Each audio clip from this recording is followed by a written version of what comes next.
Okay, it says ready to go live. We did it.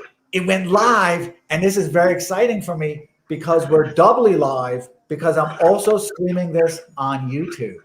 So I'm live 2 times. Isn't that cool? Mm-hmm.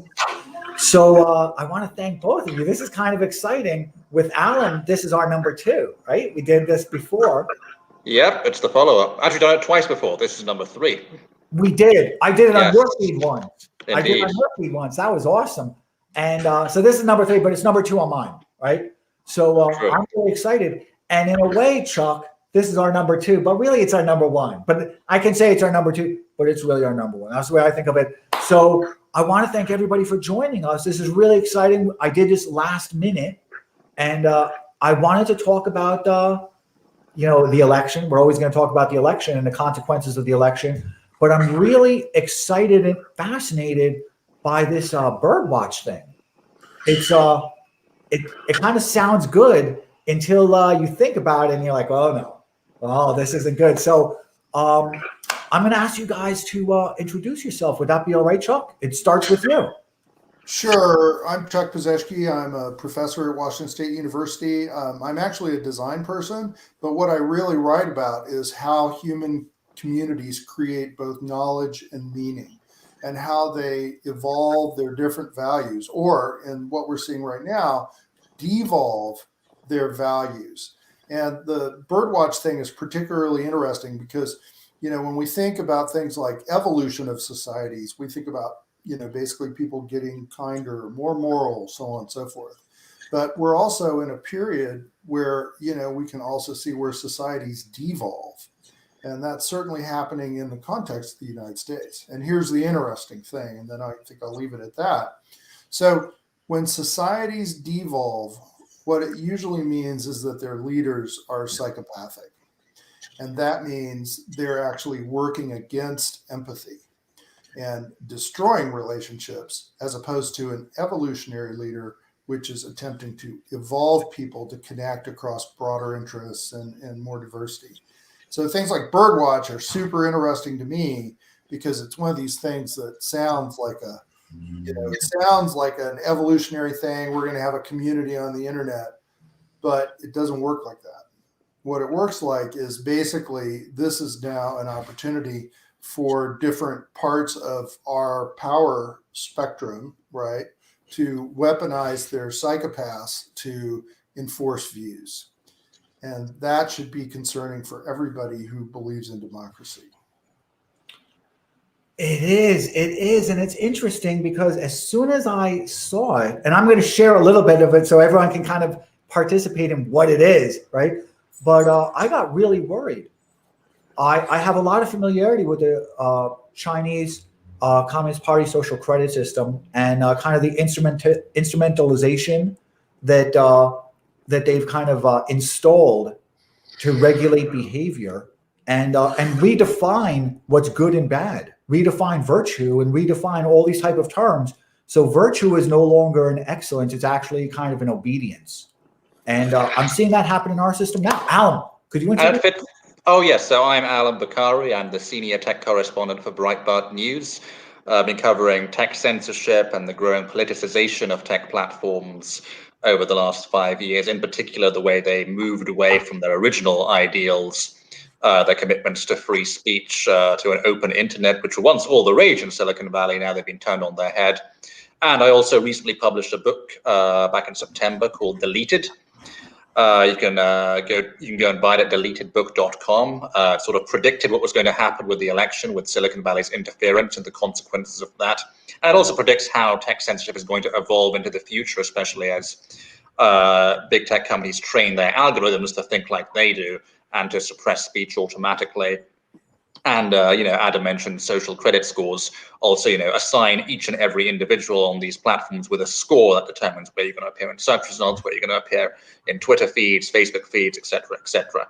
And the reason why I often like to compare that to a social credit score is because it used to be determined by things like, are you posting spam or are you posting viruses? Now it's determined by increasingly conformity to a set of values determined by the Silicon Valley elite. And I see Josh Hawley is starting to use this analogy as well. I hope he credits me at some point. I think it was the first right-winger journalist to start talking about that. But anyway, I've rambled on enough. We've got to get back to the topic, which is birdwatch. Yeah, and a lot of, oh, you know what? Because I'm on Periscope. I just went on Periscope so I can share it. So we're hearing kind of like a reverb, I guess, there. So I'm going to share it. So hold on a second. I just did. Now I can close it up. So I'm not sure if everybody knows what birdwatch is. And I'm going to assume that maybe a lot of people don't. So what I did is I downloaded the clip. So I'm going to have a chance to show everybody the clip of that Twitter used to kind of broadcast and explain what it is. So Allum, you're going to go away for a second. You'll be right back. Chuck, you're going to go away for a second. You'll be right back. And I'm going to go away. So hold on. Here we go. And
back now. Did you guys get a chance to see that really clearly? That's wild, isn't it? Isn't that wild? They did it deliberately with whales because they wanted to catch they wanted to make it amusing so that people would think of it kind of innocently and innocuously, like, oh, they're just going to correct us about whales.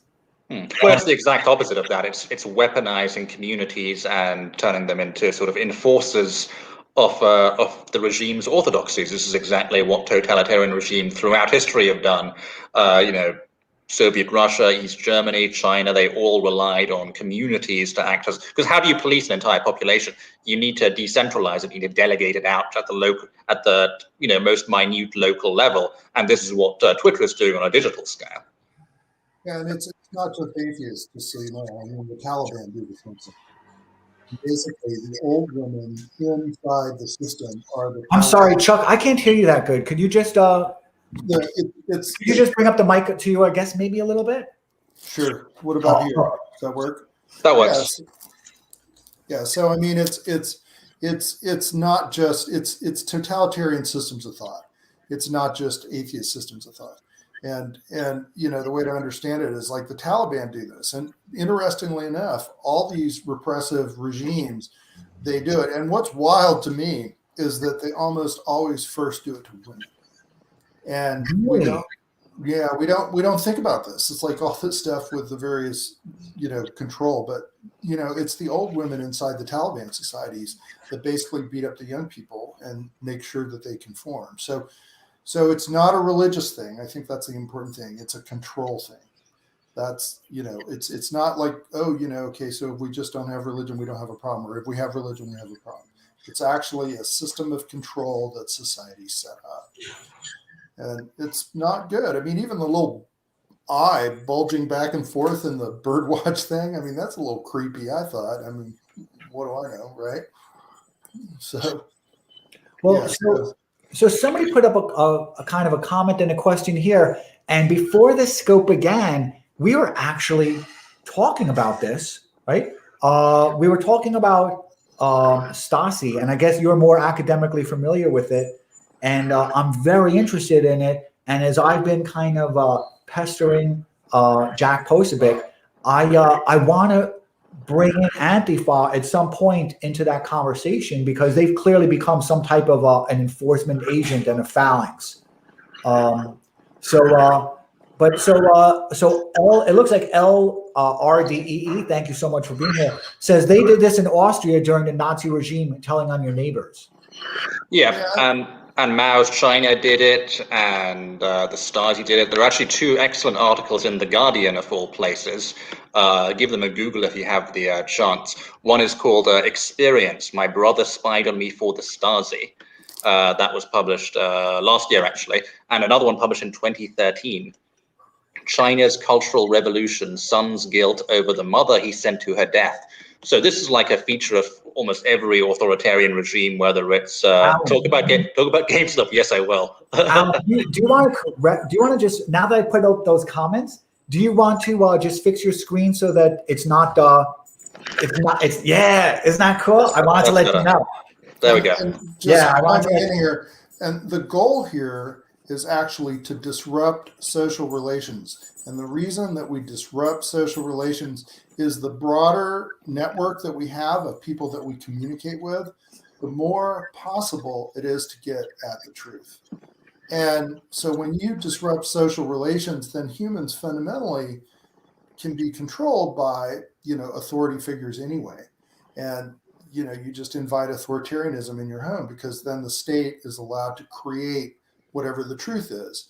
And it actually causes a neural degeneracy in the people underneath each regime, so that they're not able to process things with the same complexity. Because when you've got to talk to a whole bunch of different people and synthesize your views with them, that's actually great mental exercise. Yeah, and I like what you were saying earlier as well about an incentive structure for psychopaths. I heard someone else talk about this recently. I think it was James Lindsay, but it's part of a wider trend. Like, all of these new language codes have been invented over the past 5 years to sort of like police speech in the workplace, police speech on college campuses. They're incentive structures for psychopaths, because the people who are going to take pleasure in using them to sort of punish and control their peers in their community are the people who are going to lack empathy, right?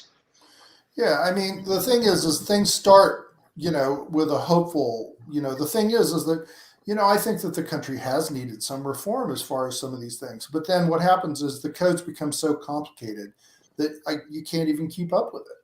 And so then now you sit in fear of creating an offense.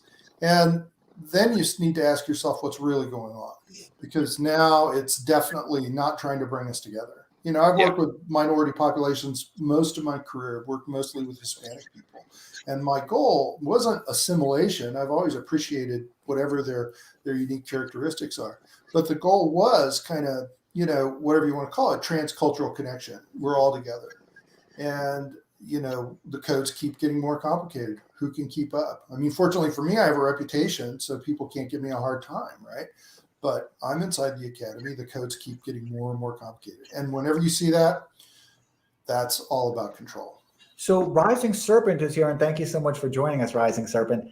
And I'm very interested in this. I didn't think about it this way. Perhaps I should be. And now that Chuck has introduced kind of the psychopath element into it, and if you want to explain that a little bit, because I just really learned what psychopath is actually. But let me just hold on for 1 second. But I want to make sure it's in the framework of also included within Rising Serpent. So I don't want to. We can address both of them separately. So Birdwatch's digital antifa is, and it's something I want to include Jack Posobiec in, because he's operationally infiltrated them, as well as he has a good academic knowledge on their operations. So is Birdwatch digital antifa? Yeah, that's exactly right. I mean, the way to look at this is the way to look at Birdwatch is that it fits into this larger system of enforcing the orthodoxy of the day.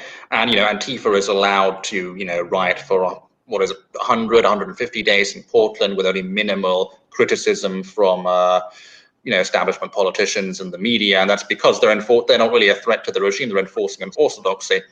And they're functioning much in the same way that the media believes or imagines the Proud Boys might operate, as sort of paramilitary thing that will punish political dissidents. That's what Antifa is actually doing, and they've been doing it for years now.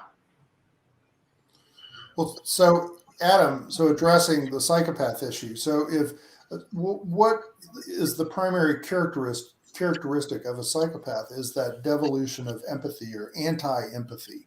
And that basically allows people who don't really care or need to connect to other people the ability to propagate lies. Because, I can't lie to you. I mean, I can tell you something that I believe is true, but may not be true. But I'd have a very, very difficult time lying to you. Psychopaths are really fundamentally different, and they're pretty untreatable. And they're a certain percentage of the population. So they sit out there, and I have a whole long, I'm not going to do it, Adam, don't worry. I have a whole long understanding of how they fit inside the evolution of societies because they have a place. Psychopaths are often, the ones who are your crazy warriors that you trot out, when the neighboring tribe is trying to kill everybody and they just go nuts on everybody. So does this is this a digital recruiting tool for antifa kind of type psychopaths? Well, I think it could potentially be for anyone, but the thing is, the people who are in charge of it have a particular set of viewpoints. So if there are psychopaths on the right, they are not going to be incentivized by this because they're not going to be rewarded for reporting CNN for misinformation, right? Whereas the psychopaths who are part of the left-wing tribe, they will be rewarded for reporting Breitbart News or Jack Posobiec for misinformation. So that's the incentive structure they've created. I think the only way you disincentivize people across the board is if you're equally intolerant of psychopathic behavior or going back to Antifa, political violence across the board. But that's not happening. Some people are being incentivized and some people are not. Well, and it's also really difficult, to just look at a behavior other than it's easy to look at the extremes, of course, right? And we can see, the Portland occupation. We can look at what happened in the Capitol building. We can understand that. But understanding intent of behavior is also really important because you can look at Birdwatch and say, all these people are asking me to do is fill out a survey. And I do that 100 times a day on Twitter. Somebody says, well, is spaghetti rising or falling in popularity, right? It's the intent underneath that you have to understand. And then also, is the intent really understood? Because somebody comes and says, hey, we're going to make this community building tool. Let's police the community, right? Well, community watch is actually a good thing, but it's not scalable. Because if you have a neighborhood watch inside your own community, there's like 50 people, right? And you're looking to see if there's a burglar or something like that. But if you have somebody in the community that's lying about the burglar and always calling the cops out, you figure out who they are and then you're knocking on their door. It doesn't scale to these communities of millions of people.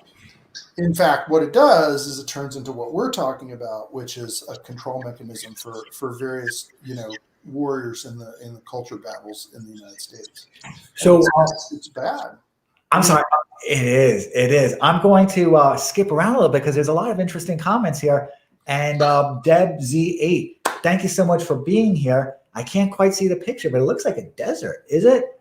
Or a spaceship. So thank you so much for being here. And Deb comments, great book. And I'm sure she's referring to Allum's book, Deleted. Thanks, Debs. It is a great book, and the backstory to it is Allum and I were DMing about a year before the book came out, and Allum is perhaps the only chronicler of social media right now, and social media's kind of being a political interloper and all of its other operations and how it's doing, and he's got a lot of great leaks. While there used to be several people doing it 15 years ago, right? Yeah. Well, I think there are chroniclers of social media today, but I'm probably the only one who disagrees with the idea that the move against censorship has been a good thing, it seems to be the general opinion of the mainstream tech journalists at the moment. That's a really good point. You're right, because Zainab has become this, who was one of the greats, right, in her time, and even Mika Sifi and a bunch of other people are kind of oppositional to your standpoint and to mine also. I'm a big fan of your book. You know that, Allum. We were discussing it before, and during that DM, I was like, Allum, you got to put this in a book. You got to put this in a book. Yeah. it's you were doing it before my suggestions. Right? Yeah, and the subheading of the book is pretty partisan. It's big tech's battle to erase the Trump movement and steal the election.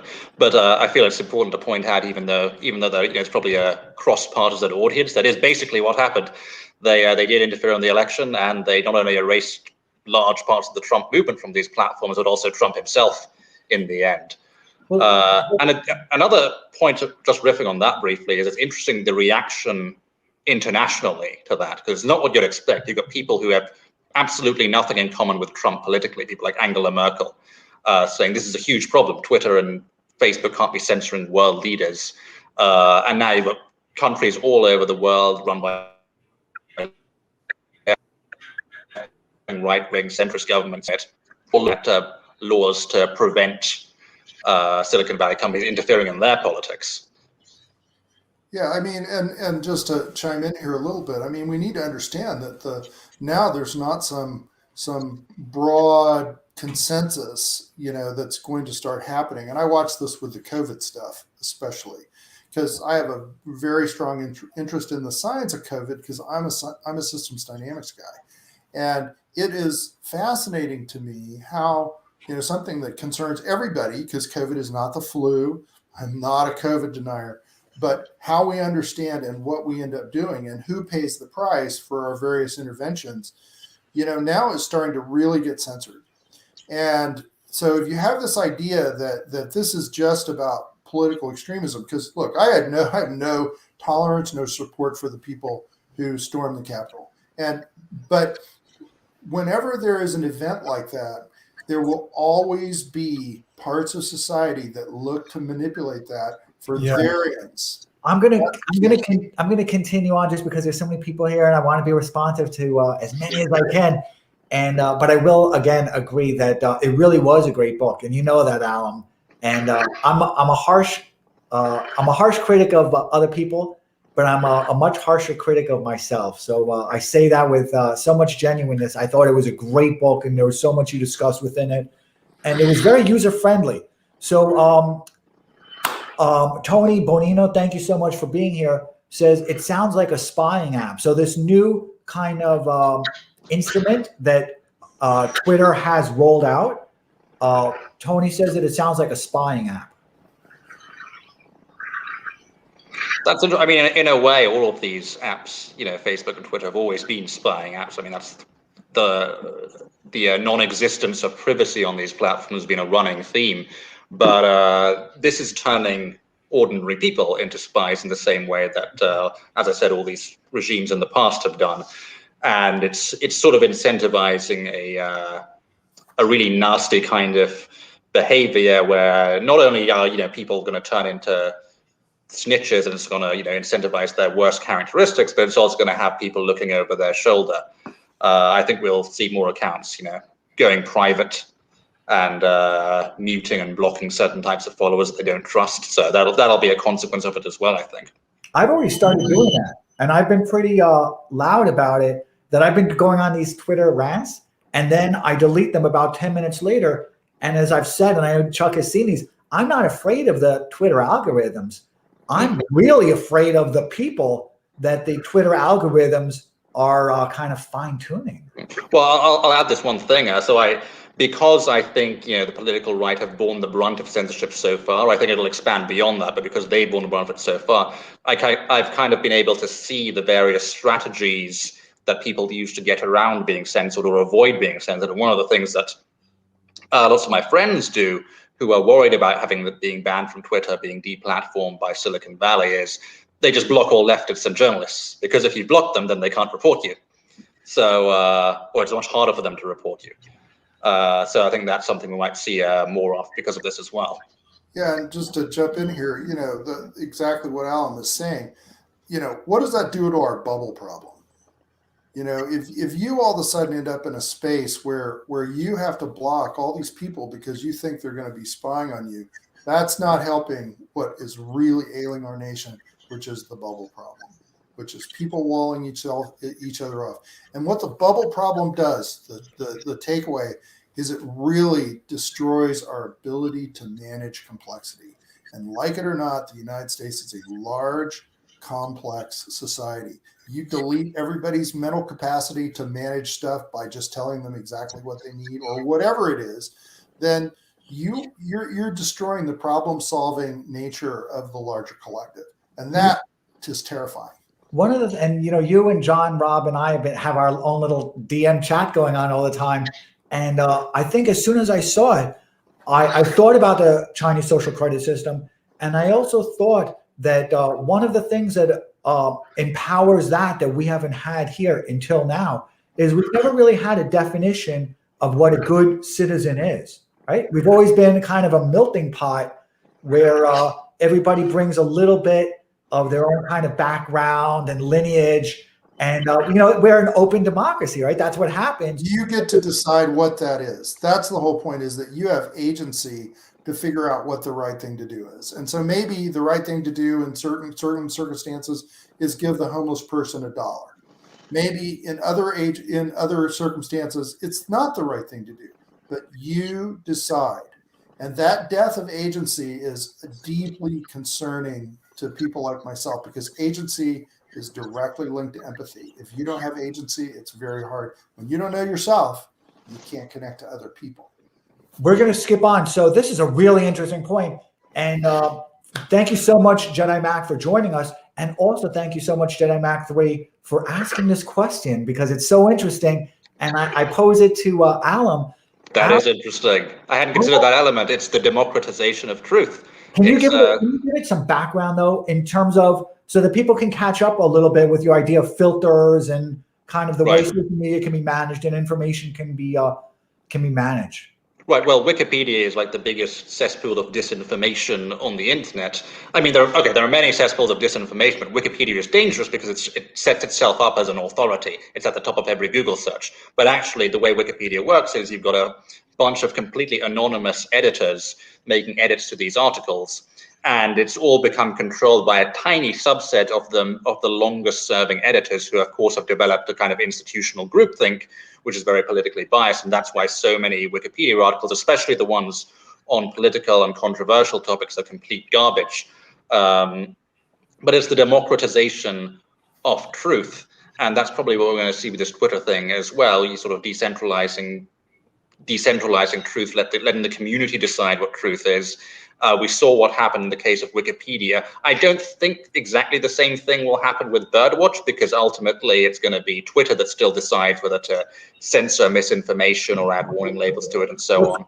But so in terms of one of the thoughts you had, and again, to give people some background, because we've done a couple of Periscopes and we've also spoken offline a lot, is that within a Twitter environment, right? When you're in a Twitter environment or in a Facebook environment, that people should be allowed filters, right? That they can turn on and off, basically toggle switches, that the same algorithms that Twitter has on their back end should be made available to the consumers on the front end. So if they want to hear this or want to hear that. So for example, they gave the instance of the whale within that Birdwatch, some innocuous type of thing.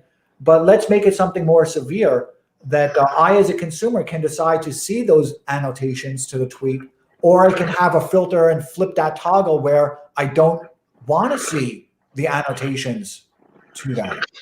Yeah, and that would be perfectly fine, because you're giving people choice. The problem with all of these filters that the tech companies have created is that they're imposed upon users. You can't choose to turn off Twitter's fake news filter. You can't choose to turn off their hate speech filter. You can't choose to view Donald Trump's feed because it's banned. They haven't just hidden it and allowed people to optionally view it or not. So that gets to the heart of Silicon. The problem with the big tech companies is that they control everything and they decide what you see. They don't let users decide anymore. Well, and just jumping here on the, I wrote this about Wikipedia to you earlier today, Adam. It's kind of backing away from it. It's like I understand that people have problems with certain things about Wikipedia. I mean, I use Wikipedia all the time. But what I use Wikipedia for is established knowledge. And the real problem here is not the fact that we have this, well, it's part of the problem. The real problem here is not that we have this editing thing, because if you want to know the history of the Crusades and you have some of these people who are writing and it's 600 years old, it doesn't matter. But we've seen the ephemeral nature of knowledge that's currently happening about whatever is going on. The classic example just even recently was just like a week ago or something, there was they evacuated half the Capitol or something because somebody in the homeless camp had like blown up a propane cylinder. It wasn't even something crazy. I think earlier that day, I saw one of Jack Posobiec's tweets, and I don't know if you guys remember this, but he's like, "There's a homeless camp here." He was like, "What's a homeless camp doing here?" Allum, do you remember seeing that tweet? I did see it. Yeah. I mean, and so now it's like there's all these questions that come out of this. It's like, wait a minute here. You want to talk about elites not knowing what's going on in their own backyard? I mean, there's all sort of, and how is and that's what news source Twitter is. Twitter doesn't even have any aspirations. It's about what's going on right now.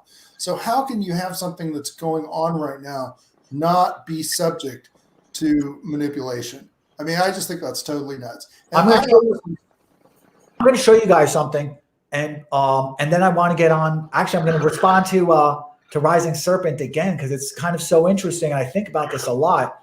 I left school at a young age because I wanted to go straight to Wall Street, and I knew I was benefiting from that exchange. It was almost like an auction that I bid on myself and my future on, because I didn't want to complete the indoctrination. I wanted to go straight to Wall Street because I knew I would have an advantage over everybody else. And I got a good education, and then I educated myself. But so Rising Serpent, thank you again so much for being here. Says teachers do this in schools. So are we now taking that model of kind of the kind of regimentation and interpretation that's kind of forced within that school environment? And are we now just scaling that out using technology to everybody? Well, one of the reasons why I think the establishment has panicked so much because of the way the internet operated before 2015, before 2016, when it was relatively open and free, is the fact that it destroyed the monopoly of so-called authoritative sources of information at the level of news. It destroyed the monopoly of the New York Times because suddenly a random blog could gain as much, if not more, traffic than the New York Times. A YouTuber in their basement could gain a bigger audience than Brian Stelter. So that was really terrifying to the established media. But you can say the same thing about all forms of knowledge, right?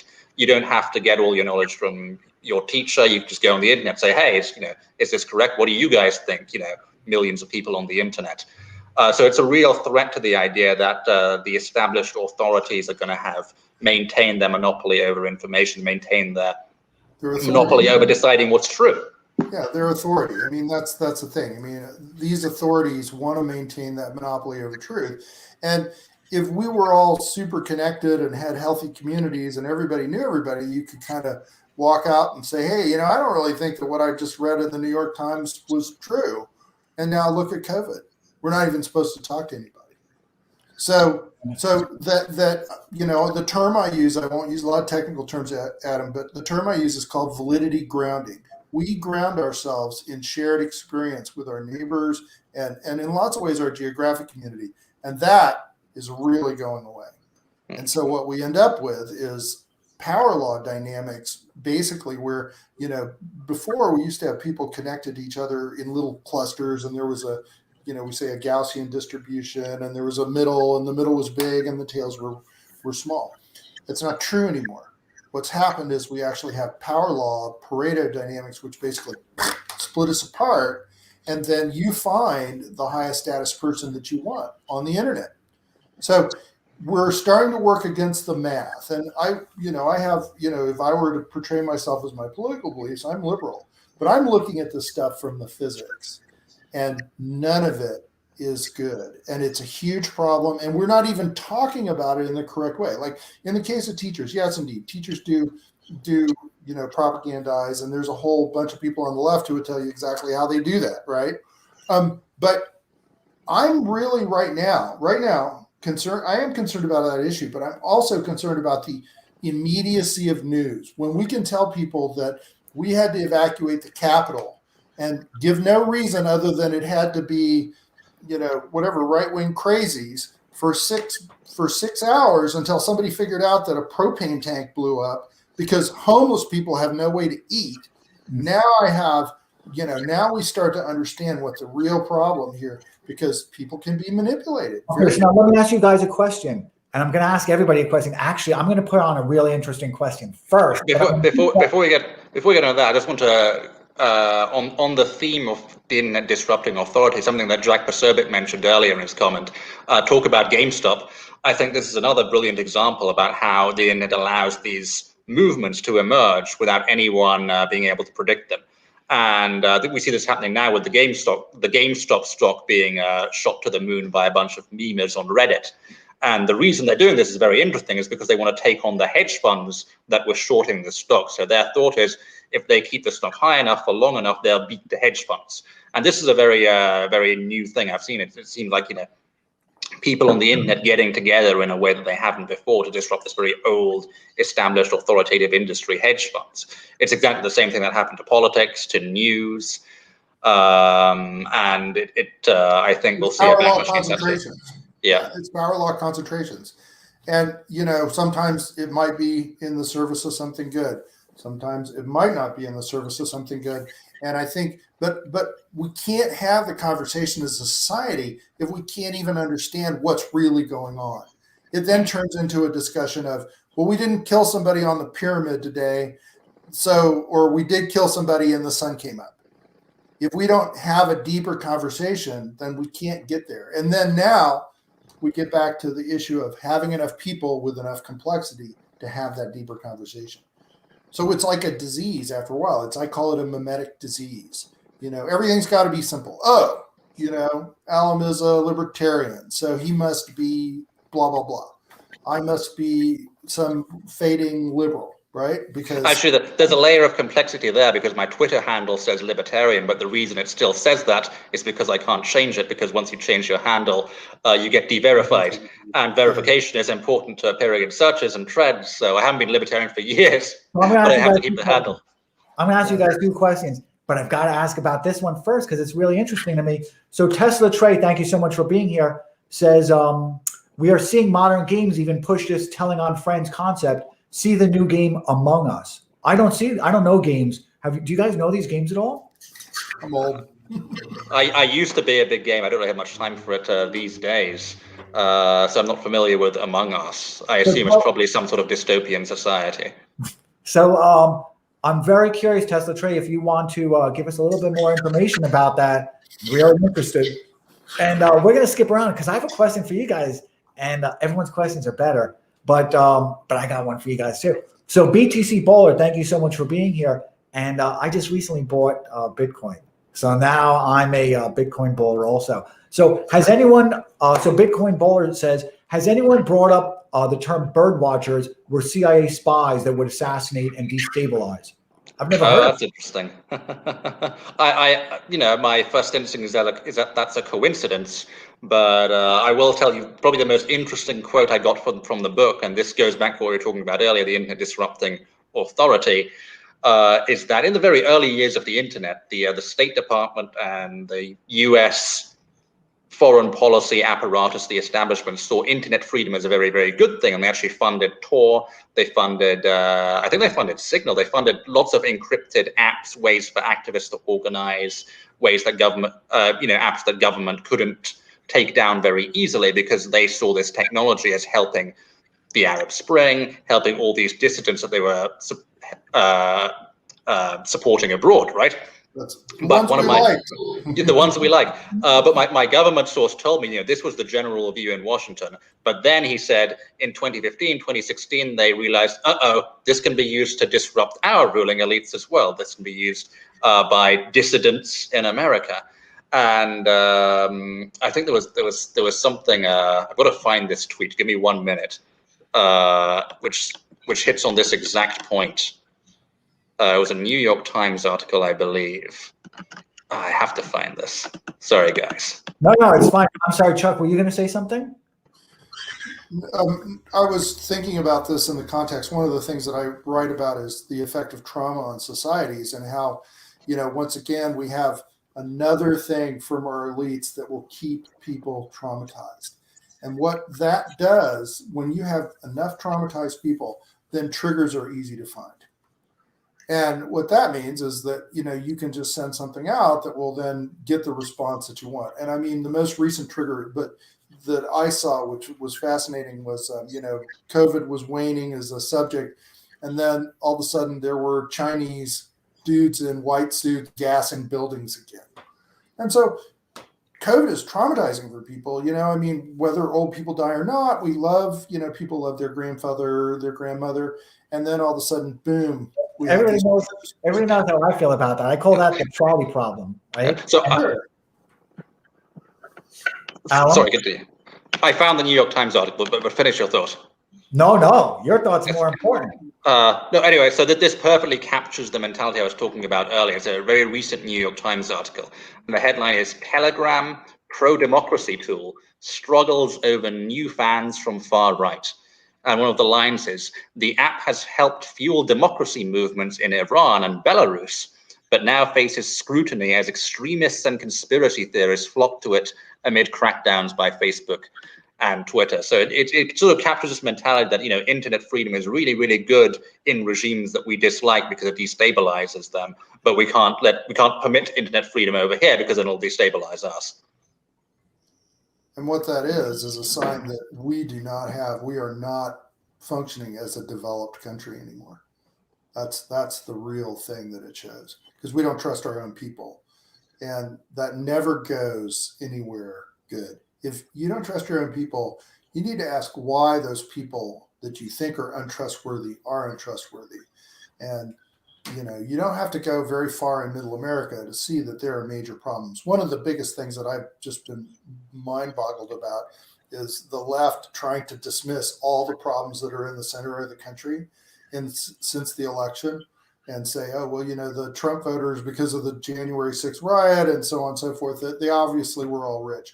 I'm sitting there looking at this going, you guys really don't want to have a peaceful country, because if you believe that kind of crazy stuff, you are in your bubble, and all the stuff is about the bubble. It is really about those bubbles. I spend a lot of time thinking about this because, I'm trying to chronicle, as maybe everybody knows, maybe everybody doesn't.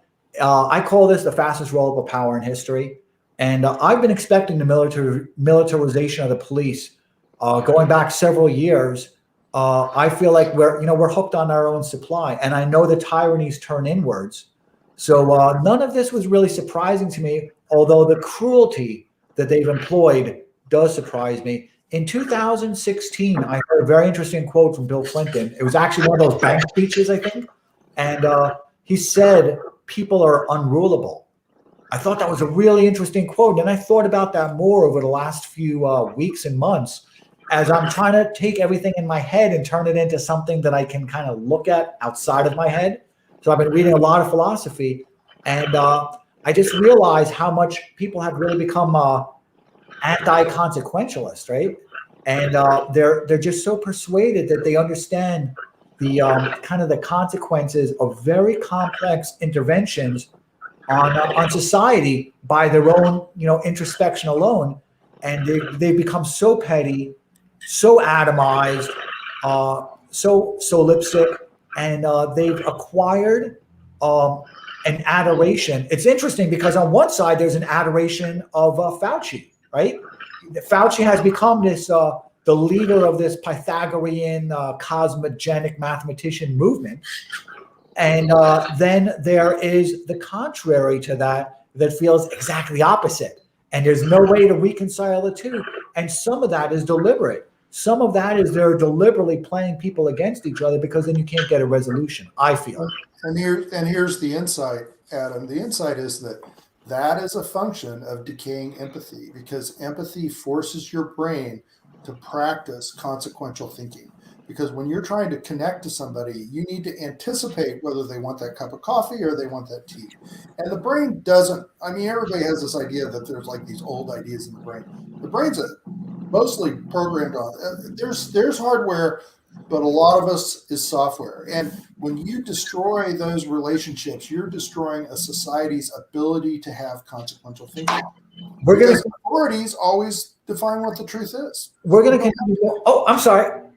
It's like dinner time and I just kind of like waved my hand. So I was calling the waiter, so I apologize for that. I'm going to bring in a new question, and it's very interesting, and it leads to something else, right? So Lex Yusi, thank you so much for being here, says the arbitrary rules, yesterday's ordinary term, is tomorrow's hate speech.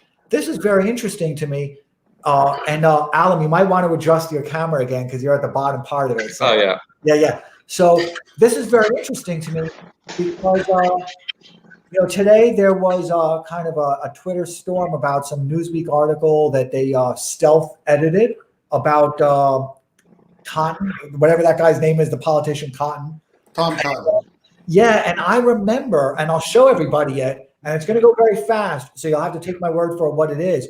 But let me go to something that I uploaded from a conversation on Twitter we were having with Mike Cernovich, and it's really interesting. And I kept it from my files, from my log, and it's right here.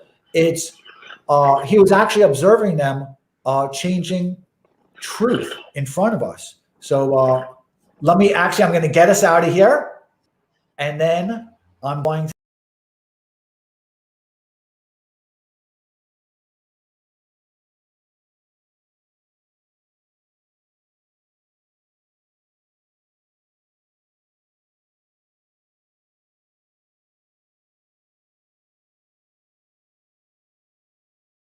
So what that was about, okay, let me bring everybody back in. Everybody comes back into the room.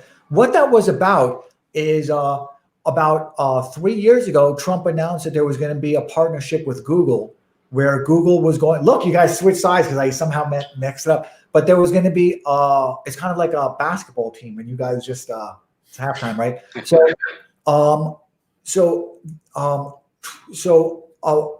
So Trump had announced a partnership with Google, and then the media was like, no, he's crazy. It's just making it up. It's not true. And all the media for 2 days was blasting that it wasn't true.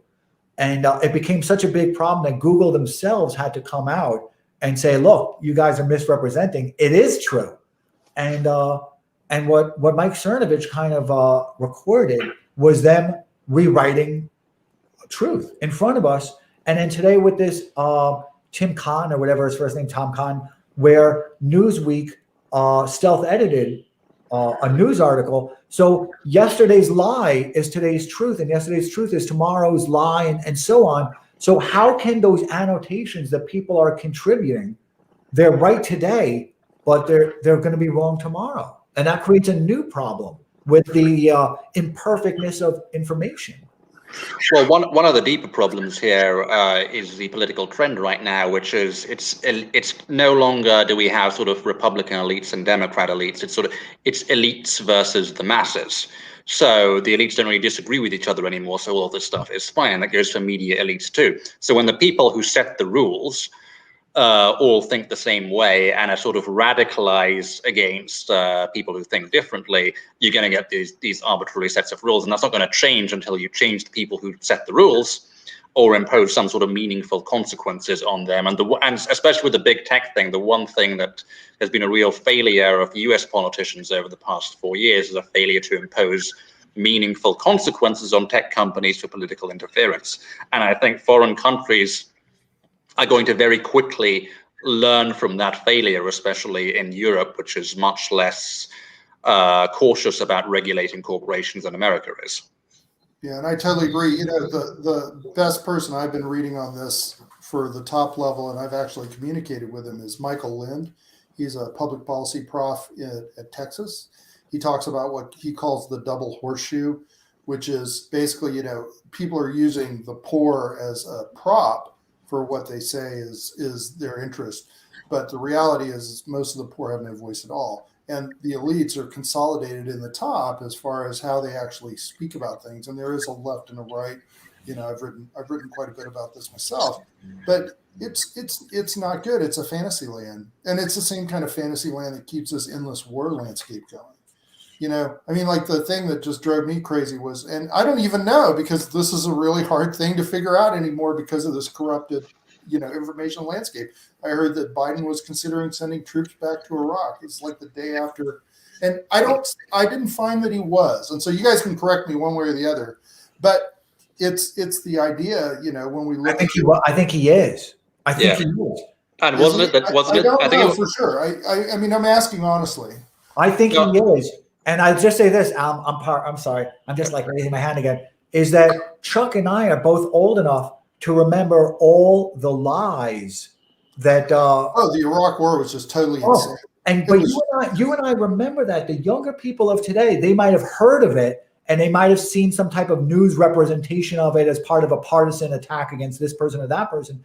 But you and I actually lived it. Yeah, but go back to even the Kuwait invasion, right? I mean, babies out of incubators. So these lies have been told forever. And what they do to understand is, okay, so it's terrible. People in Iraq have a right to lives and they have a right to their evolution. I want that to be perfectly clear. But what we also do, what these wars do, is serve as a trauma inducer inside our own population. And then that trauma stuff that I just got done talking about turns into the same control mechanism and triggers that the elites then use to control everybody through this constant triggering. I mean, every day there's some constant triggering. If it's not Trump going to Mar-a-Lago, it's Joe Biden's watch. I record. Do you know I keep a log in my log? I have all of those. I call them the scandal log, and it's very episodic. But I'm going to continue on because there's so much here. We're going to rip through a lot of things, and I so much appreciate everybody's time. And I see all your questions and comments here, so we're going to go through them. I'm very excited. So Pezeshki, thank you so much, and I love that picture. That's awesome. I'm not sure if you're the artist who did that or if it's a photograph. I can't really tell from this angle.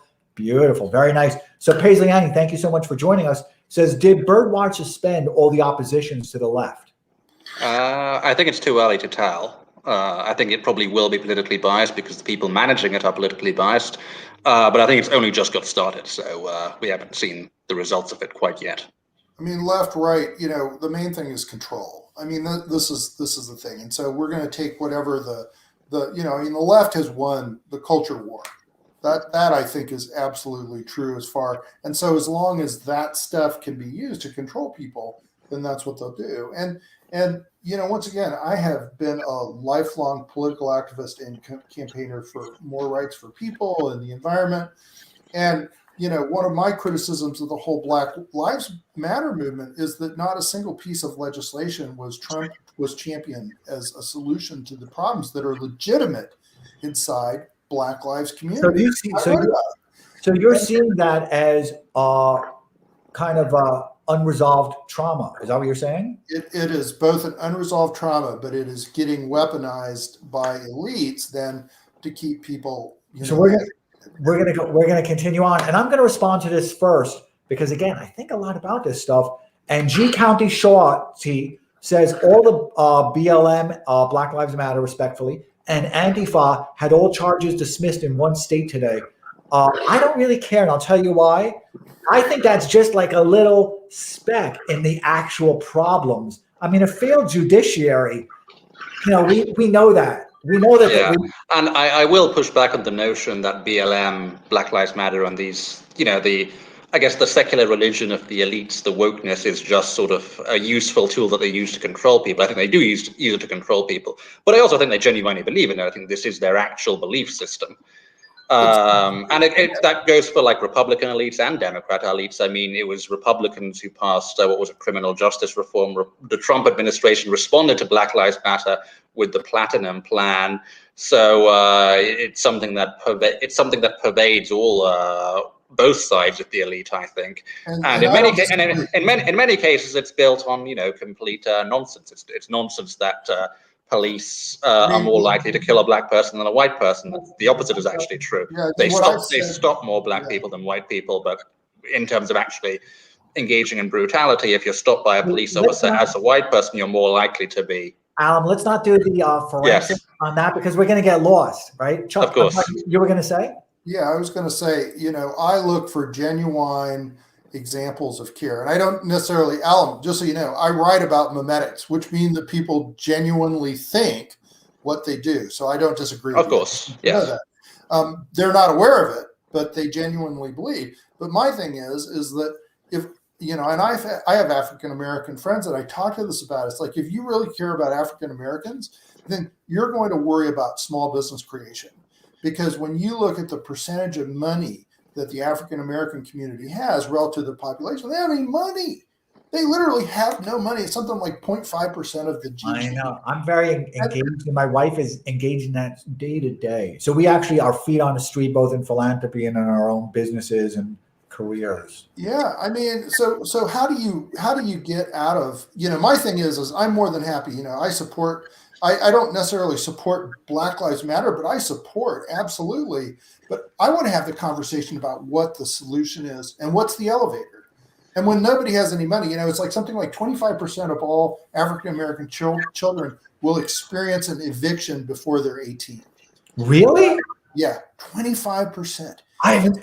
Think about now. Think about this in the context of inflicting trauma on a community, which then creates the same disorganized, mimetic problems. It's like being a young child. Somebody shows up at your door and says, "You have to leave your house, and you're on the street." Yeah.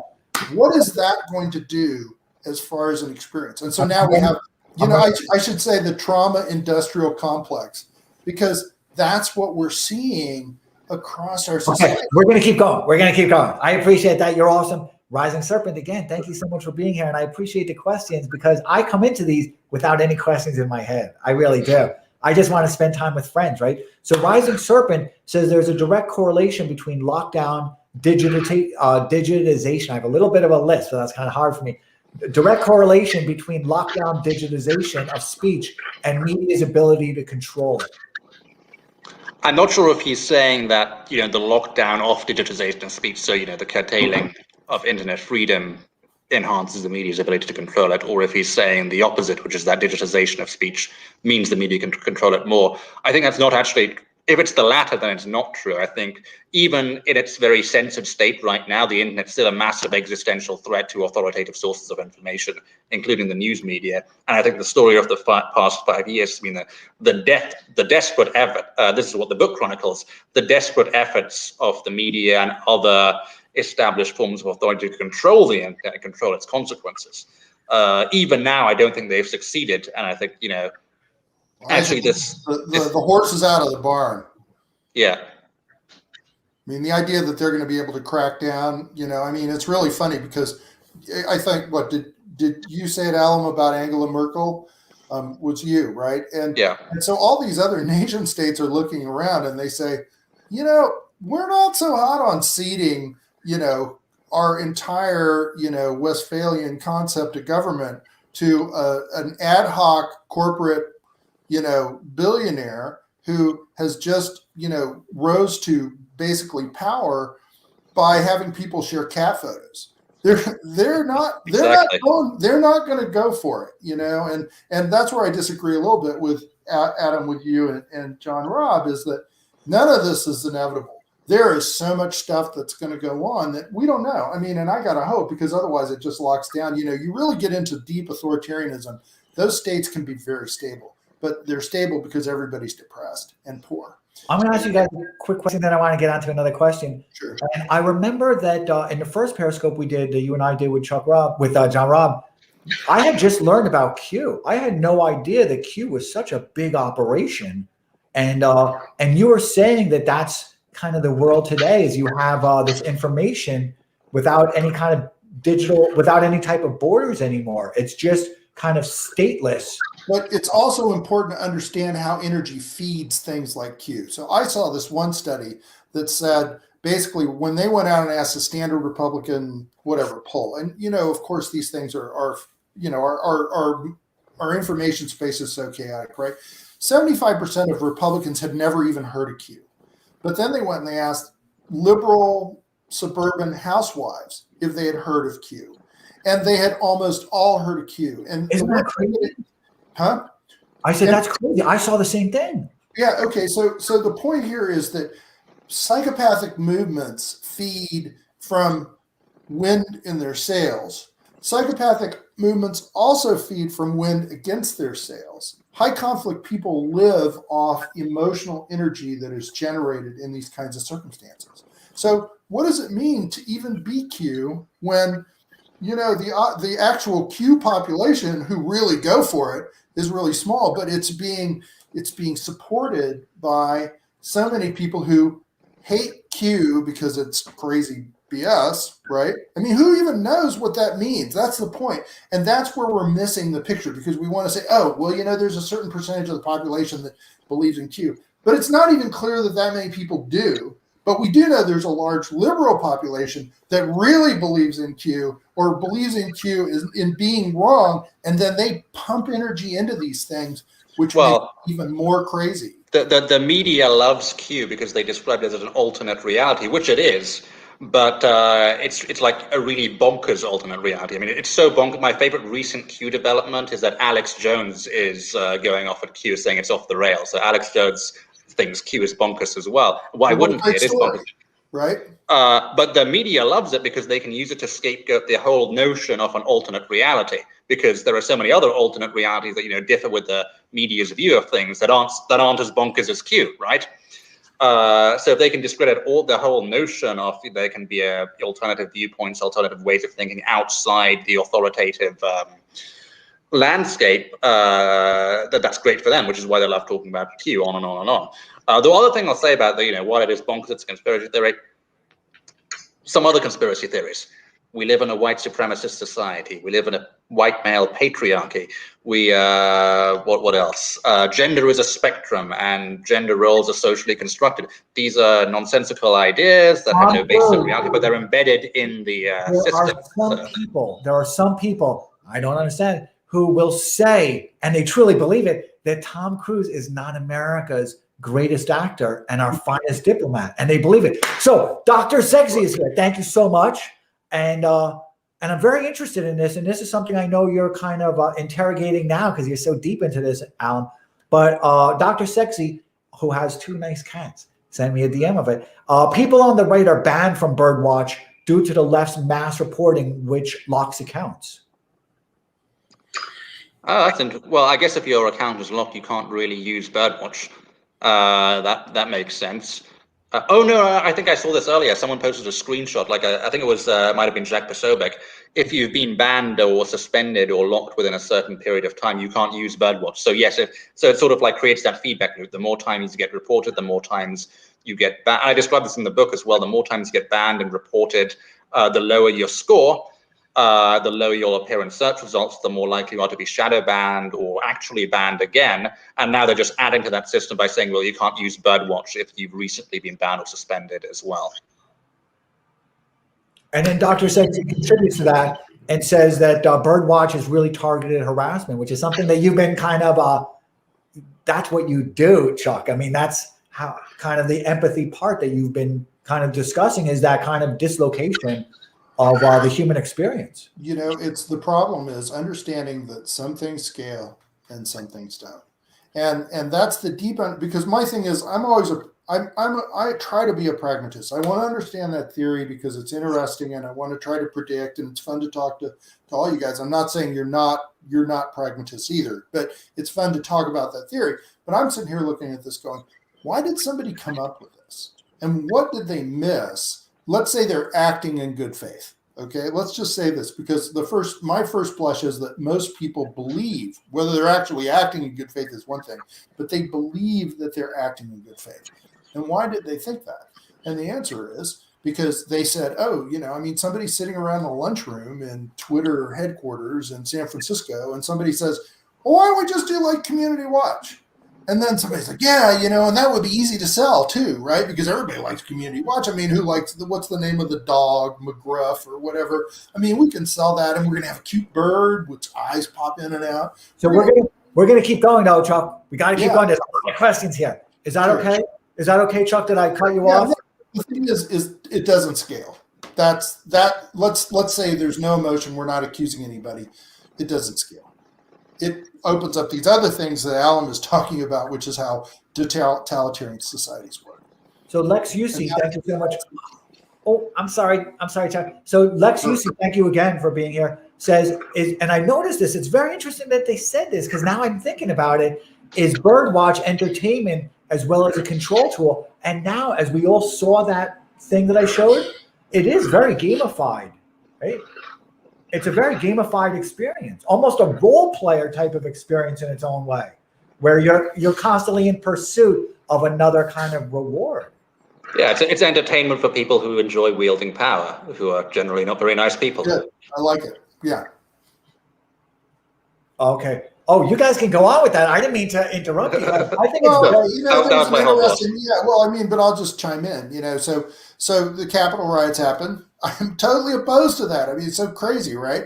But it was very disturbing that then women went on the various dating softwares and tried to get men to confess that they had been there, and basically kind of really corrupting the purpose of dating software. And the reason it's distressing is because there are so few opportunities that people have to connect, whether Tinder is a good thing or a bad thing. I mean, I tend to think that the way that anything that really promulgates human connection is in this society where we're at right now, we need good connection.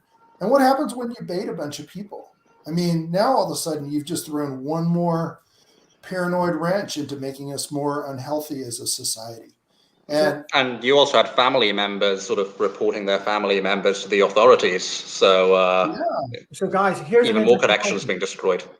And we got a lot of questions here. We're in a speed round. We're in the Jeopardy speed round. We're not Family Feud yet. We're going to get to the Family Feud speed round, but we're in like the Jeopardy type of thing. So, and Bike Spoke, thank you so much for being here. And says, so Amazon will have their own book watch. And now that I'm thinking about that, that is different than a review, than leaving a critical review or a thumbs up or thumbs down or a 4.3. A book watch is really an annotation to even the superficial qualities of a book, isn't it? Yeah, I mean, the thing that's interesting about this Twitter thing is if you disagree with a comment or if you think it's nonsense or misinformation, you could just quote tweet it and say that. They've created a whole system to formalize it. Will Amazon do the same thing? I mean, Amazon's did one of the biggest acts of censorship in recent weeks, which is kick Parler off the entire internet. Obviously, they would say, well, there are lots of other vendors, lots of other cloud hosting providers that Parler could have gone to, but all of them behave the same way. It's a herd mentality. This goes back to the elites genuinely believing in what they're using to justify these things. Amazon, they've censored books in the past. I think they'll continue to do so. Chuck, I mean, what do you think about that? Because that is I think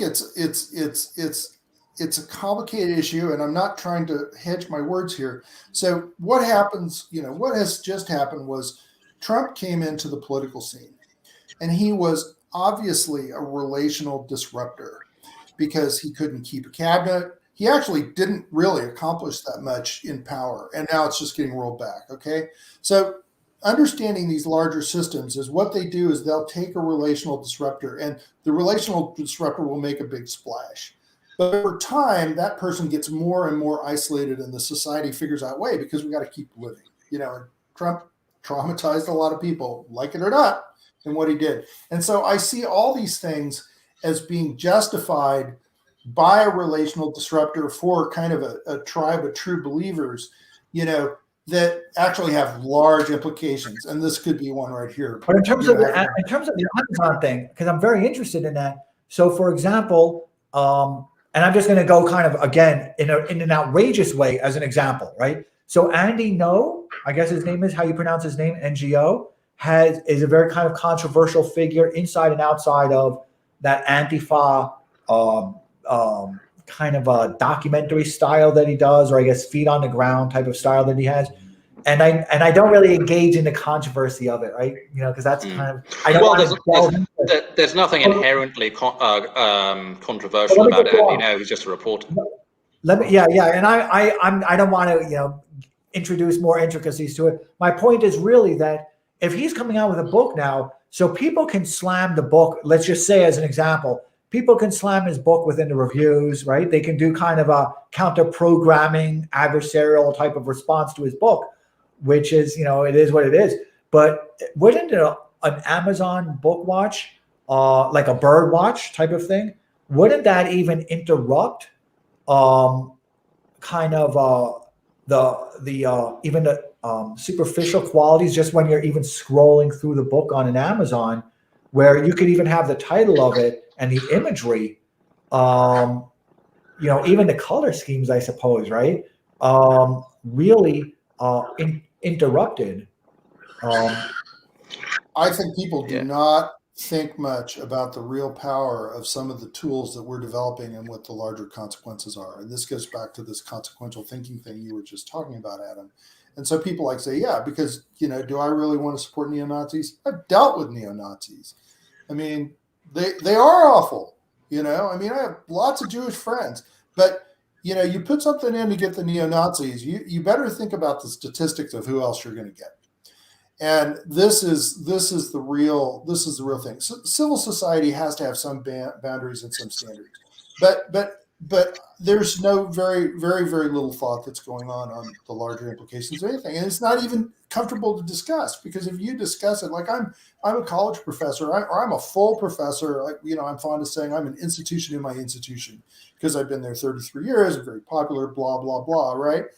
And I'm like one of the only people that feels kind of comfortable speaking out. And I have actually a supportive precedent, and I have never. But we got to keep on going. We got to keep on going, because we got. What are you doing to the space, and how are you really biasing opinion in the long run? And is that going to bite you in the butt? And I think it will. So, Allum, and I apologize for that. I'm kind of the rude. I'm kind of the rude host. Isn't that horrible? But I'm a nice rude host, right? So our Hobson 42, and that's a cool picture, right? So I don't have that cool of a picture on my thing, right? But so our Hobson 42 says, and it's a two-parter. And Allum, I want to get your thinking on this. Media is beginning to go back and update news and history, and then they continue with it. So that's part one of it. And so the first part of it is media is beginning to go back and update their news and history. And their second part of it is Birdwatch has a potential to be a mechanism to enforce this updated history. That's a good point. Interesting. I do wonder, and this is a big concern of mine actually, that the media and other powerful forces in society will try and go after the archiving services like archive.is and the Internet Archive, because this is where history is actually preserved. You take a snapshot of a web page and it's there forever. And they can change the web page, but the archive will still remain in its original state. So this is how you can see when they try and change history. I'd also recommend, we were talking about Amazon and the previous question, they can't like add a little fact-checking note to a physical book, right? A book that's been printed, but they can to Kindle books, to ebooks. So that's something to be concerned about as well. I think more and more people I talk to are talking about the need to get hard copies of things, DVDs, physical books, and not rely on digital products which can be changed and altered and edited so easily. And just to chime in here, this is a good point I think that R. Hobson is making. I mean, the problem is, once again, it's what is the time scale of the information? History does update itself. I mean, if you were to go and look in the 16th century and people talking about slavery, most people or half the people would be okay with it, right? And we don't perceive this because our society has continued to evolve. But it's the speed of all these things that are happening right now that is really, really concerning, because, all of a sudden, something changes. And here's the big point, okay? People live in the context of developed histories. For me, 4th of July meant, the veterans in parade and eating hot dogs and so on and so forth. When you go out and actively destroy those histories without any replacement or something that doesn't jive with people, basically you end up with a crazy society. Do you know, and you and I have discussed this, and there's a lot of questions here, so we got to keep going. But you and I discussed this because of my commentary about Black Panther, right? The Black Panther is such a mischievous, thing, because it strips away the entire Black experience and the Black culture and the Black history, and it leaves this kind of void where all they're left with is this kind of mythological Wakanda that's not real. So there's not really any emotional, historical connection to it. I have no relatives that came from there. I've got no ring that my great grandmother passed on to me from there, right? So it takes the Black identity and turns it into a Disney property, and it's just so concerning to me. So I'm just, I'm not a fan of Black Panther. I really pretty much agree with you, Adam. I think it's one of these things where, you have to be careful when you decide to replace histories. And you better dang well make sure that you have some ability to see far into the future. And Allum, before we go to this question, I just want to ask you about the history thing again, because I'm so intrigued by it, right? It's such a kind of a philosophical and practical question. Is that something you expect is going to happen? And I'll tell you something else interesting, and I passed by, but Rising Serpent also said that we're creating an industry of consent bots, which I have noticed on Twitter lately. They're really consent bots. I thought that was an interesting way to think about it. But so back to the historical type of question, where they're kind of continually introducing a kind of like a moving stream of history, where it's yesterday's true isn't true anymore, and it takes lots of new, and history is being channeled in so many different directions. I think the one thing I'd say about that is it only works on the the 25% or so of people who still trust the mainstream media. Everyone else, whether it's updated version of the article or the old version of the article, aren't really going to trust it. So they're sort of exercising more power over a group of people that are shrinking ever smaller. The group of people who trust them. And the more they do it, the fewer people trust them. So that's going to come back and bite them in the end, I think. But Chuck, let me ask you a question, because there's a lot of questions. I'm just so interested by this. Going back to what Allum just said, even though it's a smaller group of people who trust media, does that mean that not truth, perhaps? I don't know what the right expression for it is. But once it's diffused into the public, even though there's only 20% who believe that to be true, once it's diffused into the public, in a sense, doesn't it become true anyway? With regards to history? Well, people operate over what they believe is true, and how they verify that basically creates the consequences with reality. That's the whole thing. Like, we can believe whatever we want. Like you, Adam, can believe, I'm not saying you do, of course, but you can believe that gravity doesn't work.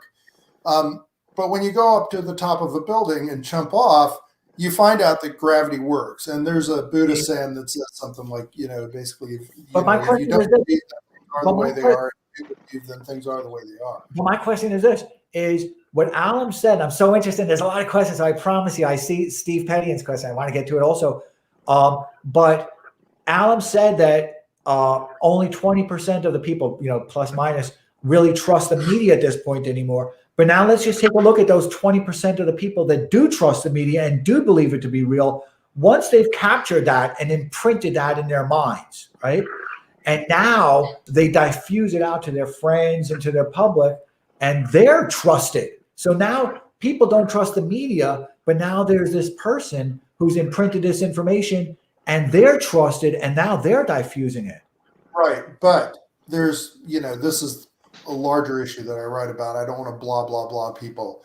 But just because somebody tells you something doesn't mean that signal passes between one node and the other correctly. But isn't that a part of your people losing empathy and people losing trust in each other? Yeah, but the thing is that basically the lower the empathy, the lower the information coherence in the social network. And the bigger problem is that more people become basically disenfranchised from everything. Like, there might be 20% of the people who are true believers, and they have the ability to have other people mirror their behavior, and that's powerful, but it's all short term. It's like, who likes the popular restaurant? And there's an AI researcher at MIT, his name's Sandy Pentland, who writes quite a bit about this form of collective intelligence. So it's just a larger thing, Adam, and it's not so easy. That's the whole thing. So we're going to go on. I'm sorry. We're going to go on, and I can't show her question because I'm afraid if I do, oh, you know what? Maybe I can. No, I can't, because then it's going to make the others disappear. That's the way this thing works. But Irish in Manchester, UK, thank you so much for joining us and for sharing that flag. Says Irish in Manchester, UK, says, I'm almost ashamed to say that these big tech companies are based in Dublin, Ireland. And I can tell you, as kind of somewhat of an expert on tax inversions and tax roots and tax treaty, that they're kind of not. They are and they're not, because Ireland has offered a very favorable tax rate and made it very convenient for companies to domicile their intellectual property there and then lease it out to a subsidiary company. And it's just kind of a tax route. And then they wind up in various places. And ultimately, these days, tax routes lead to the final destination these days is Delaware Club. So, But so thankfully, Irish in Manchester, they're not based in Dublin. They kind of are, kind of not. So, so here, oh, I missed Lex Yusi's question. I'm sorry. Let me just blurt out an answer. I wrote about this extensively in a piece called How to Prepare for the Time When Rapid Change Comes on my blog, empathy.guru. Empathy.guru, when rapid change comes. Is trauma, some people say, does trauma increase empathy or does it decrease empathy? There's not a simple answer for that. The short version is don't beat up people. That's not the way you increase empathy. But on the other hand, if you recover from trauma, it actually can make you can move what's called hypervigilance into the empathy space. And that's what I've done. Lex Yusi has a question about that for you, Chuck, and I'm going to bring that up after this one. So Steve Petty, thank you so much for joining us. And I know we have to follow up on LinkedIn, right? That's my bad. So says, it really is ordinary terms. The left is completely rewriting the dictionary. Dictionary is definitely being rewritten. And I've observed it in even things like the meaning of community has changed. Community used to be kind of, and I think about this a lot, but it used to be kind of this disparate group where everybody just kind of a melting pot, where everybody just kind of got along, and there was kind of an agreement to, I don't know the right words for it, but community used to mean kind of people that didn't necessarily have to agree. They would come from different ethnicities, different places, different lineages, and they would all kind of find some type of cohesion within the group. And now community means, your antifa. Antifa is now community means something different. Community is now this very exclusionary type of a cliquish type of thing. That's an empathy thing right there. Low empathy versus high empathy. When you have to go out there and deal with a bunch of different people inside a geographic community, you have to see them and you have to process them differently. And now community means a bubble. And that's a great point. And so we're going to skip on. There's a lot here. And I promise everyone, we're going to go breezing through. Guys, we're in between the Jeopardy round, right? And where we all have those little buttons.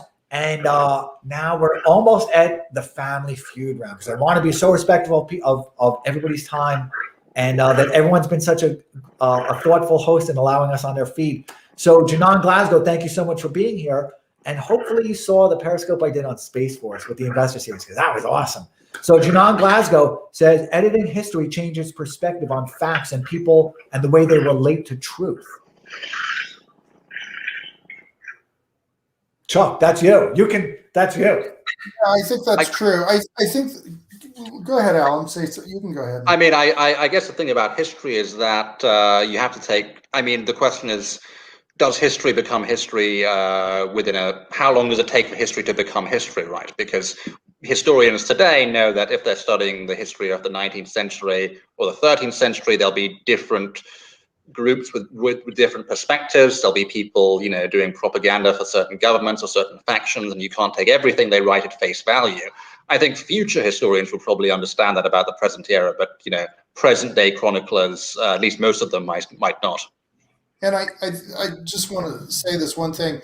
I think that intellectuals who are people who are actively cognitive concerned about these issues are watching these kinds of things, but most people really don't care. I mean, they have iconic ideas about how the country ran, and those change slowly, and they're not into the details. I mean, yes, it is totally true. I totally agree with this. Editing history changes perspectives on facts and how people relate that to truth. But we miss how much people will copy behaviors of others, and understand that those of us that are sitting around arguing need to be mindful of that responsibility. How is this really effective? We're going to go into a two-parter, right?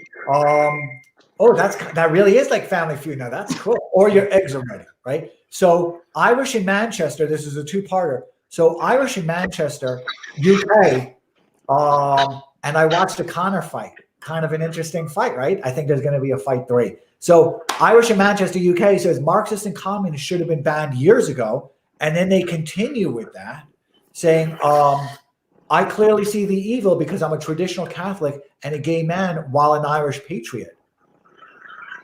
I'm sorry, you were going to say? Well, Herbert Marcuse wrote that you can't tolerate the intolerant, so I suppose it applies to communists. I'm completely anti-communist. I can talk about it within the Chinese Communist Party, and I know Chuck can describe it, can discuss it as well from kind of his own family, right? And his own, my father was in the revolutionary. He left the country in 56. I mean, it's not so much that it's not understanding that when you have a system that doesn't promote healthy individuals and individuation, that's when you run into extreme problems. Because without that individuation, you lose all those different eyes on the world. And those eyes on the world, if you educate them correct, I don't even like the word correctly, but if you educate them so that they're evolved, turn into powerful views that can help you make a better society. So things about like communism was everybody was indoctrinated to be, very gray inside their brain. And that's where you run. That's where you run when you our founding fathers were into the individual, and yeah, they had a lot of problems. I know all that, but they were onto something as a huge evolutionary force when they said, hey, we're going to protect the ability of individuals to see the world the way they want to see the world. So and just quickly on that point, on the earlier question, the governments of Poland and Hungary ban both communist and Nazi symbology and sympathies. I think American universities should do the same. Yeah, well, but those are two those are two governing bodies that are also on their way back to authoritarianism. I rang the bell, and this is what Ken Thoreau, thank you so much for joining us, says, when managing at a university, our director created an anonymous tip snitch role, and students would report each other. Yeah, well, this is a problem with all sorts of whistleblower complaints. Basically, you make an anonymous, the founding fathers banned anonymous accusation for reasons. Yeah, and I study this, right? Because this is a large part of history, right? Is calumny, right? And all the laws that were created because you had to punish calumniators because of all the societal damage that they do. That because the calumniators do so much damage to a society and create so much distrust and create factions, they've got to be punished extraordinarily hard. And we've got a system here that doesn't punish. It's just interesting to observe, right? Yeah, and I mean, like a university campus, like kind of a low stakes environment. If the tip line is just really loud parties at 5 a.m., whatever. But there are some systems that you don't want to extend to the rest of society. So we're going to continue on. So Lex UC, thank you for sharing this. Very interesting. I can speak to that eviction trauma. It creates huge mentality of scarcity and insecurity. Yeah, I mean, what could be worse than being a child and being told that you don't have a bed? I mean, it's only one step above starvation. It's just, and I don't know what to say. I mean, once you understand this deep problem we have with trauma, and there's just a whole, I mean, we could do a periscope on that later, but it's multifaceted, and it's not just on the cognitive, the surface level. It's actually deep. And there's a great book, recommend, The Body Keeps the Score by Bessel van der Kolk, which talks about, and my wife actually is a specialist in sensory motor psychotherapy. So, fixing trauma is something that we could do in our society if we realize that it's actually biasing amazing things, because it goes there under the surface. It's unspoken. It's changing things, so I appreciate that comment, Rising Serpent and the woman before. It's enormous. And we keep doing this. I mean, this is a crazy thing. It's like why you actually have to take care of poor kids, because if you don't take care of poor kids, then what you do is you create a screwed up underclass, which then is going to propagate and create other problems. Do you know that one of the first conversations you and I had, Chuck, offline on DM was your own experience and my concern about creating a cash economy and the dangers that has an underground black market economy. And you were talking of your own experiences, as a participant in that type of a system. Sure. I mean, that's a whole my trauma story, which I do write about actually on my blog. But I ended up surviving, and I ended up surviving for a very unique set of reasons. Because I don't know, I got born with this resilient brain, and I have not seen Americans, and I worry about it because it's coming here. That's why I tell everybody to invest. The only way out of this is to invest in the markets. Americans have not seen third world black market and cash economies. It's people have no idea. The rich never see the poor. It's you don't go to the same restaurants, you don't eat the same food, and the poor, the only way they can subsist is in these kind of weird type of restaurants and bakeries, and it's just a whole different. It's a sub economy. Very worried about it. So, Allum, because invest in GameStop and in BlackBerry. These are the hot stocks at the moment. So, Allum, you're more of an expert on this than I ever could be. You know, you witness this stuff more. Is Q a website for? So no, Q started on this web forum, anonymous web forum called 8chan, and the way 8chan works is you can create a sort of tag associated with your name that identifies, like a pseudonym that identifies who you are. And someone did this, and it's basically just a string of random characters. So it looks like a secret code. And this guy said, well, I have Q clearance. Q clearance is a certain level of clearance at the White House. I'm an insider, and I know all the stuff that's going on, all the stuff that's going to happen, which made it a very tempting theory, a tempting way to understand what was going on with the Trump administration, because lots of hardcore Trump supporters were in 2017 and 2018 were looking at what Trump was doing. He seemed to be a lot of chaos going on. He seemed to be the deep state seemed to be thwarting his agenda, and people wanted a way to explain that, to have hope that, you know, there'd be some changes coming down the road. So it became, the mantra became, trust the plan. There are good people working on the inside. We've laid a trap for all the bad deep state people. Chuck, you sent me that article, and if you just want to explain it really quickly, got to do it really quickly though, because it's like the sure. Well, Q is a game. No, hold on. Let me tell you the article about that Q is a role playing game. Remember that's what I just said. Q's a role playing game, and the question I'd rather ask is, why are people receptive? And the answer is actually not that hard. When people do not have cohesive meaning, they will find meaning, because we as humans in societies have to find ways of coordinating. That doesn't mean everybody has to coordinate with everybody, but people will hunt an in-group, and that's an empathy thing, or the development thing. And when that in-group doesn't ground itself to the outside world, you know, then you're playing a game with certain rules that Q basically would just generate. I mean, Q reminded me more than anything else of Calvin Ball. I don't know if people, remember the Calvin and Hobbes, but there was the Calvin Ball thing, which is we just change the rate. And the elites do this too, just so you know, we just change the rules constantly.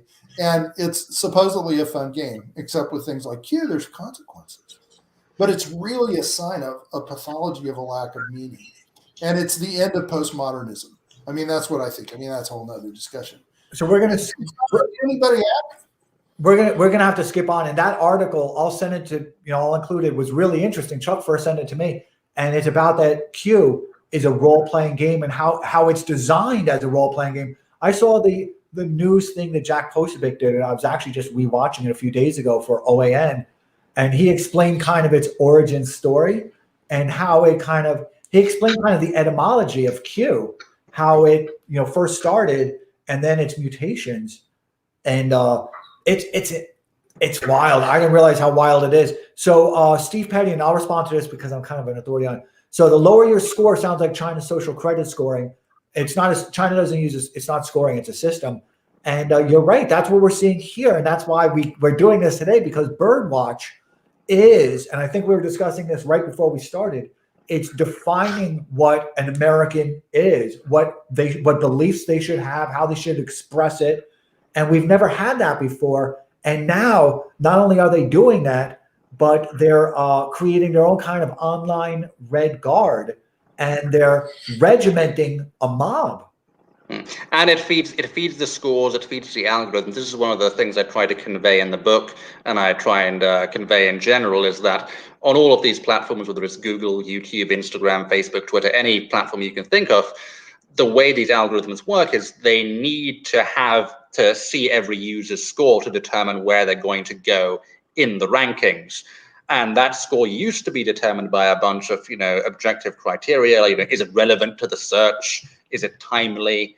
Does it have, dangerous material in it? Does it have malware or viruses and so on? That was fine. That was a good way for algorithms to understand whether to put something as the 1000th result on search or the first result on search. But now it's basically the Chinese system where it's determined by your level of conformity to the values of whoever's running the platform. And it just so happens that all the people who run the platforms have the exact same set of values. So I see a question here and I want to respond to it. And it's not a question to me, but I see it posed out there. And I think about this again a lot. I did, I talked with Ali Alexander. A lot of people know that at that time, because I knew that people were going to need a safety valve. Society needs safety valves. And I will say, I think about the DC thing because clearly there was infiltration, right? And I want to first, before people jump on me, let me just say this. Clearly there was infiltration. And there were antagonists in it, and I'm sure there were state actors and agencies kind of doing their thing. But I don't even look at that as the real problem. I think it's a total society collapse that was allowed to get, there. Just shows you that in the 50s and 60s, that wouldn't have been allowed to happen because the community, the parents, the mother and father, the religious leaders would have seen the societal disruption and then tried to kind of reattach those connections. I don't know what the questioner means by lack of leadership in DC, but one of the reasons why I think it happened, which I think is partly due to a lack of leadership, is that people saw for 6 months the media and politicians making excuses for political violence. And actually that's been going on for years before with Antifa. And so, they're going to do it, we're going to do it too. So when you have leaders essentially telling everyone that violence is okay, people are going to respond to that, maybe not the people you wanted to respond to it. And the way I look at that is all this is, speaking as a political activist, so much of this is what we would just honestly just call theater. I mean, there's no reasonable way that any of those people that took over could actually form a government. And so we've seen this escalating theater, and, Antifa is part of that theater, right? What happens when you take over 2 blocks in Seattle? What does that mean? The rest of Seattle goes on doing whatever, but there's all this news focus on the theater that's happening. The problem is that theater can grow. And because it's so disorganized, it can cause larger societal chaos. And once again, we do not appreciate how fragile our society is with all its different supply chains and economics and so on and so forth.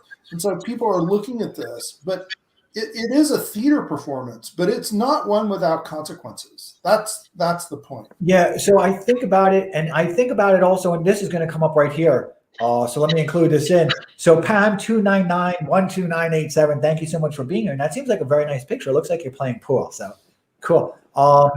So here it actually goes back to that in its own way, because those people are being called seditionists, which is there's an absurdity to it. It's almost like, Allum, you may not know this. Many people here might kind of like an old Monty Python skit. There's an absurdity to calling those people seditionists. But according to Birdwatch, right? According to Birdwatch, the annotations are going to say these people are seditionists. It's, history is being written in those annotations. I don't disagree. I mean, it is really a weird situation because are they seditionists? Well, at some level, but are they really seditionists? I mean, there's this huge government that exists, and nobody's But they're all seditionists now. They are. Well, right, but nobody's when it comes to reality, nobody's fruits from. Okay, but I'll tell you in any DC supermarket But in terms of authority, if I was to go out there and I was to say they're not seditionists, I would have a blue check come on, add a notation to it, and said yes, they are seditionists, and that is now the authoritative statement on it. Well, they wouldn't stop there. They'd ban you for inciting political violence. I think that's the rule now. I think you attract a particularly severe punishment for any comment that goes anywhere even close to that. But anyway, I'll be having to go soon. But we're definitely going to go. I want to get to this question, because PAN 299-12987, I thought about this yesterday actually, says censorship, just like old South Africa apartheid. I'm not sure if you're from South Africa, but I can see that the language, I can definitely see, we're all observing it, is becoming Afrikaans. Chuck, I mean, what do you think? I mean, you're observing this academically. Whether this, I'm not sure what's really going on right now, except this complexity crisis that we don't understand. So we're engaging in these increasingly, whatever you want to call it, energetic, violent exercises of theater. And when does it cross over into reality? And that's the big question. I don't have any answers, folks. I mean, I can tell you, but this is what we're doing. I mean, one of the reasons I think this is happening is because our government has been so ineffective now for so long that we don't even have a sense like what a government's supposed to do. We're not really rallying behind Space Force, something near and near to your heart, right? Yet at the same time, a B-21 is getting ready to do a test flight. I can't remember because less like old South Africa, I would say, more like current South Africa, especially in terms of the groups of people who are being demonized. I understood we all understood their historical reference. I mean, it's a powerful historical reference, particularly probably for people who are in their 50s and above. Chuck and I will, because we remember kind of the horrificness of apartheid, but also that in some ways it was an effective and workable people operating system, right? Those two things can kind of coexist. The cruelty of the system and also that it was an effective people operating system, just like we saw Iraq there was a lot of cruelty with the Ba'athists and all these kind of segmentations, but it did effectively work. That doesn't mean it was a good thing, but it effectively was an effective people operating system. I think we're in new territory. That's all I'm saying. Anyway, it's easy to go back to the past, but we definitely are seeing. I think that Allum and I would agree. It's like we're definitely seeing an increase in authoritarianism, but it's going to be a new version. That's pretty scary. I mean, I'm scared by it. I don't know.